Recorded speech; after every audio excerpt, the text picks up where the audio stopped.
हाय, मेरा नाम सविता कंसवाल है। मैं 25 साल की हूँ और मैं एक माउंटेनियर हूँ।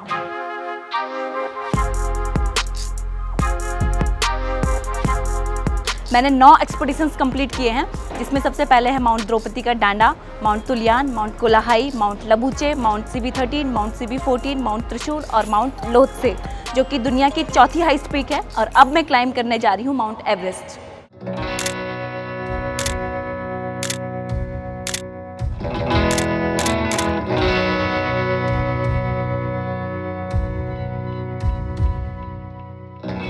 पहले तो अगर मैं एज अ लड़की बात करूं तो सबसे पहले तो अपने घर वालों को समझाना और अपने समाज को समझाना एक बहुत बड़ा चैलेंज है। बिकॉज एज अ लड़की घर से बाहर निकलना भी, मतलब घर वाले भी पूछते हैं और समाज के लोग भी पूछते हैं कि आउटडोर में लड़की जा रही है, क्यों जा रही है, किसके लिए जा रही है, सेव है। फाइनेंस का जो चैलेंज है, फाइनेंस जो बैकअप है आपका स्ट्रांग होना चाहिए। अभी मैं माउंट एवरेस्ट क्लाइंब कर रही हूँ तो बहुत सारे लोग हैं जो मेरे साथ सपोर्ट कर रहे हैं, मुझे फाइनेंशियल सपोर्ट कर रहे हैं।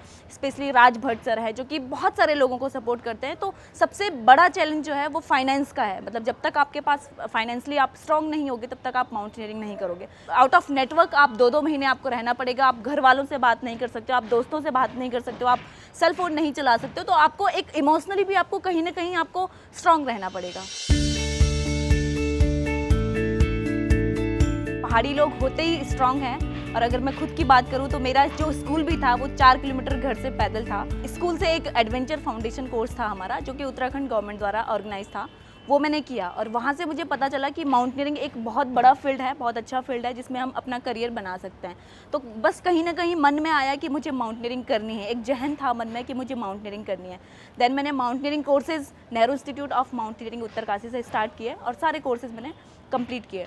2016 में मैं वहाँ पे एज अ गेस्ट इंस्ट्रक्टर भी हूँ। और 2019 में मैंने इंडियन माउंटेनियरिंग फाउंडेशन के साथ एवरेस्ट मैसिव अभियान के लिए अप्लाई किया था, जिसके अंतर्गत मैंने ये जो 9 एक्सपीडिशंस किए ये मैंने IMF के अंतर्गत ही किए।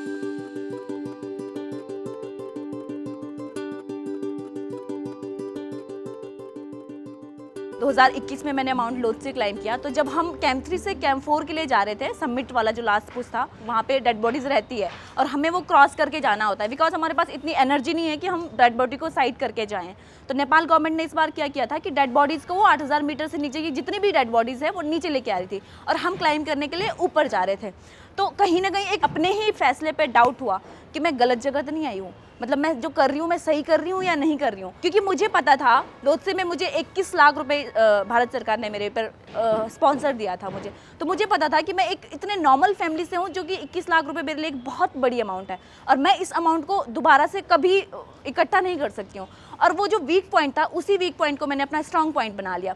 और मेंटली मैं कभी नहीं हारी। फिजिकली मैं बेशक हारी हूँगी बट मैं मेंटली कभी नहीं हारी। और कंटिन्यू मैंने अपने उस सपने को पूरा करने के लिए अपने घर वालों को देखा, अपना जो स्थिति थी घर की वो देखी और मेरा सक्सेसफुली फिर लोत्से क्लाइंब हुआ। इस मोमेंट पे मैं लिटरली बताऊं तो मेरे आंसू निकल रहे थे। मुझे यकीन नहीं हो रहा था कि मैं फाइनली लोत्से के टॉप में पहुंच चुकी हूं। और एवरेस्ट से भी ज़्यादा टेक्निकल है ये, मैं बोलूँगी, क्योंकि Everest not a easy, but Everest में क्या है, थोड़ा सा फैसिलिटी अकॉर्डिंग टू लोत्से ज़्यादा है। एवरेस्ट में सपोज 400 लोग जा रहे हैं, बेस कैंप से समिट तक एक रोप फिक्स है और 400 लोग जा रहे हैं तो ऑटोमेटिक ही स्टेप बन जाते हैं। हम चढ़ रहे हैं तो स्टेप बन जाते हैं। लेकिन लोत्से में बहुत कम, मुश्किल से 50 से 60 लोग साल में क्लाइंब करते हैं। ये फोटो है जब मैंने माउंट लोत्से सक्सेसफुली क्लाइंब कर लिया था। उसके बाद मैं नीचे आ रही थी। जो अपोजिट में आपको पीक दिख रही है ये माउंट एवरेस्ट है और जिसको मैंने अब क्लाइंब करना है।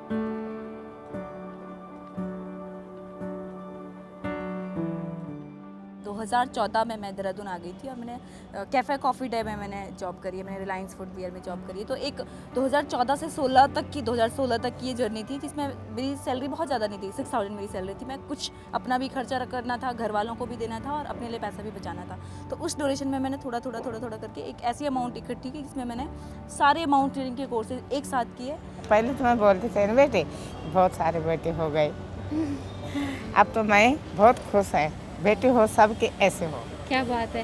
हाँ। तुम्हें तो कैसा लगता है मम्मी तो ऐसी बातें कैसी? बहुत अच्छा लगता है और कहीं ना कहीं लगता है कि शायद कुछ ना कुछ मैंने काम किया है जिससे मम्मी पापा की अब मेंटलिटी चेंज हो रही है। हाँ बेटे, अब तो मेरा वो सर ऊंचा हो गया ना गांव में। पहले तो सब थोकते थे मेरे पे, जवान बेटी बाहर भेजा, जवान बेटी बाहर भेजा। वैसे तो हम घर से गरीबी थे पर सारी मेहनत उसकी अपनी है जी। और थोड़ा बहुत जब कभी मांगती थी तो हम दे देते थे, 1000-2000 रुपये, ज़्यादा नहीं, हमारे पास होता ही नहीं था। जी। वही है बेटी, थोड़ा ये ढांचा इनके साथ खड़ा है, हाँ। पैसे से कोई मदद मेरे से नहीं हुई। मुझे यकीन भी नहीं था कि मैं कभी 25 लाख रुपए कभी इकट्ठा कर पाऊंगी, बट जो मैंने सोचा और मैं उसके बाद में लगी रही, मतलब मुझे जहां उम्मीद भी नहीं थी मैं वहां भी गई स्पॉन्सरशिप के लिए। मैं हर किसी के पास गई कि मुझे सपोर्ट करो सपोर्ट करो। बहुत सारे लोग मुझे बोलते थे कि क्यों माउंटेनियरिंग कर रहे हो, कुछ काम कर लो, कुछ ये कर लो, कुछ और कर लो, और बहुत सारे लोगों की वजह से मैं डिमोटिवेट भी हुई हूँ। बट अंत भला तो सब भला।